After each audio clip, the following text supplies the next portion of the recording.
नमस्कार। आप सभी का स्वागत है। मैं हूं हरबंश नागोके।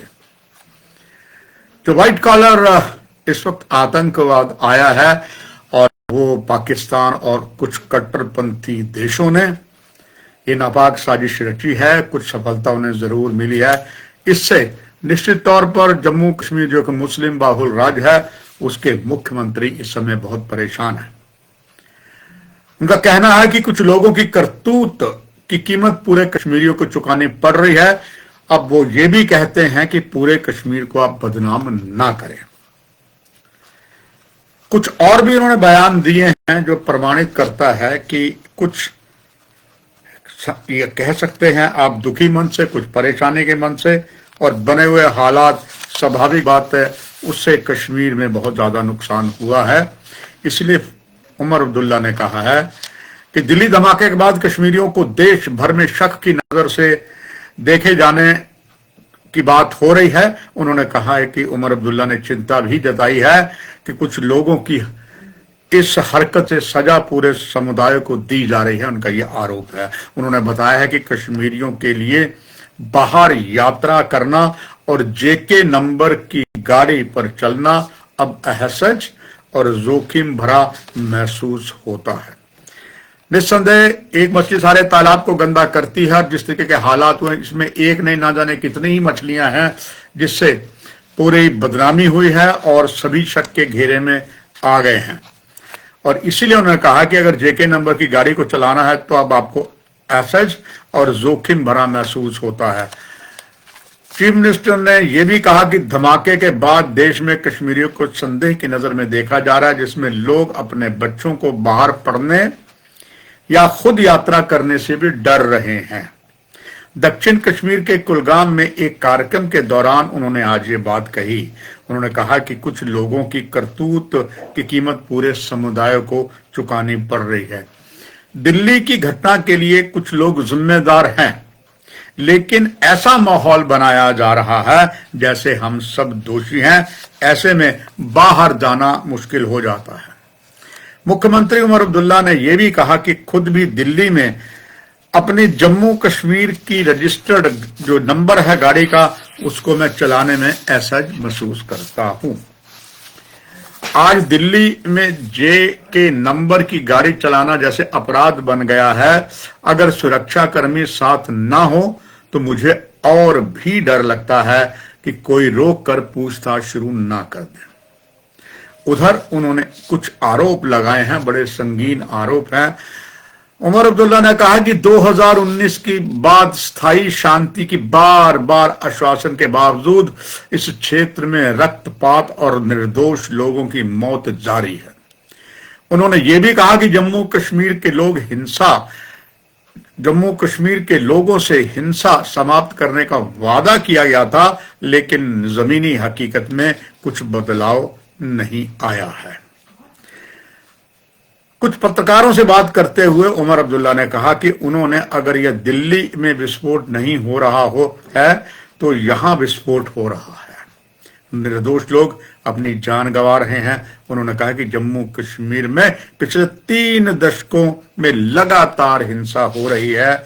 उन्होंने ये भी बताया कि 2019 के बाद ये सब बंद हो जाएगा कहा गया था, ये दावा किया गया था, लेकिन ऐसा कुछ भी नहीं हुआ। मुख्यमंत्री ने यह भी कहा कि मौजूदा स्थिति की जिम्मेदार सुरक्षा प्रभारी है।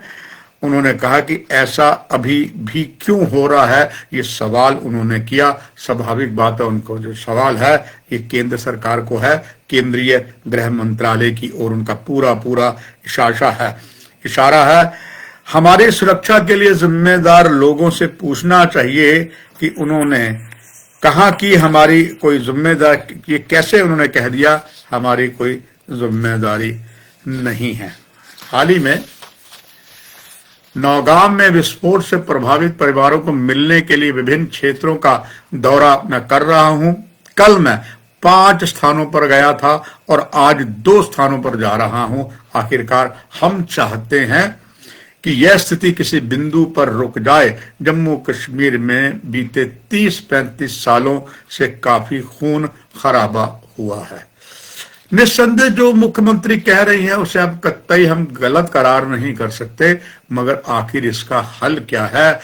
हल सभी ने मिलकर निकालना है, और ये बात सही है जिस वक्त हुआ है, और उससे सभी को असमंजस की स्थिति में है। और कश्मीर में इसका ज्यादा क्या हो, अब तो हर कश्मीरी डरता है, कोई भी हो। सिर्फ एक मुस्लिम बाहुल राज्य जम्मू कश्मीर में ये उन्हीं की बात नहीं है, बाकी के लोगों के लिए भी परेशानी है कि जो हालात बने हैं किसी भी तरीके से ये सही नहीं है। आपसी भाईचारा भी जो है वो कुछ खटास में नजर आता है, नहीं तो हमेशा ही, खास करके जब सचिवालय का बदलाव होता था तो यहाँ पर बड़ा सौहार्द जो है माहौल दिखता था। अब कुछ स्थिति अलग है। और दूसरी तरफ से जिस तरीके के हालात बने हैं उसमें और भी ज्यादा जो है दिक्कत आनी शुरू हो गई है, क्योंकि ये बात प्रमाणित हो गई है कि पाकिस्तान न केवल अब खुद कई मुस्लिम कट्टरपंथी देश उसके साथ मिलकर जम्मू कश्मीर ही नहीं पूरे भारत को खंड खंड करने के लिए नापाक साजिशें कर रहे हैं। कुछ और भी नवीनतम परिणाम जो है वो सामने नजर है। आज ही उत्तरी कश्मीर के कमलकोट क्षेत्र के बुचेर चौकी के पास कुछ ऐसे संदेह हुआ कि पाकिस्तान की बैट टीम घुस आई है और उनकी गतिविधियां कुछ संदिग्ध नजर आ रही हैं, जो एक आत्मघाती हमला भी कर सकते हैं। और इसीलिए इस क्षेत्र की व्यापक घेराबंदी कर ली गई है। इस तलाशी अभियान भी शुरू किया गया है। आपको मालूम है ये वो क्षेत्र है जहां इतने घने जंगल है, इसमें आतंकवादी अगर घुस जाते हैं या कोई और आ जाता है, उनको निकाल पाना, उनको ढूंढ पाना टेढ़ी खीर के समान है। और उन्हें वैसे सेना ने जो 12 इन्फेंट्री ब्रिगेड के तहत जो 8 राष्ट्रीय राइफल है, उन्होंने अपने तलाशी अभियान शुरू कर दिया है। और कर्मियों ने नानक कंपनी मुख्यालय में सैनिकों द्वारा फॉरवर्ड डिफेंस लाइन के पास एक संभावित बॉर्डर एक्शन टीम के प्रयास को देखते हुए जो अभियान चलाया गया है। यहाँ पर एक कसाई चौकी क्षेत्र में सटे इलाके जो हैं वहाँ ऊबड़ खाबड़ हिस्से में इन गतिविधियों का पता चला है, जिससे संदिग्ध घुसपैठियों को रोकने के लिए तत्काल जवाबी गोलीबारी भी सेना ने की है।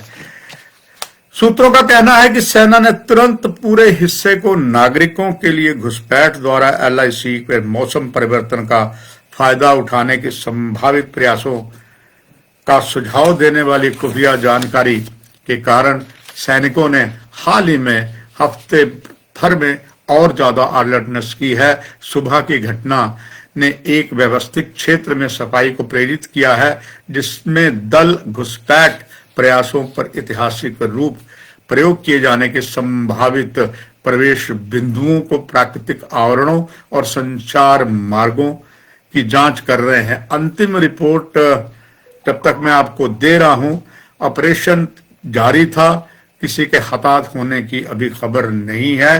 कड़ी निगरानी की गई है और सेना उन्नत राष्ट्रीय दृष्टि और प्रारंभिक चेतावनी की प्रणालियों के साथ अग्रमी एडवांस यानी कि पट्टी में आवाजाही की निगरानी रख रही है।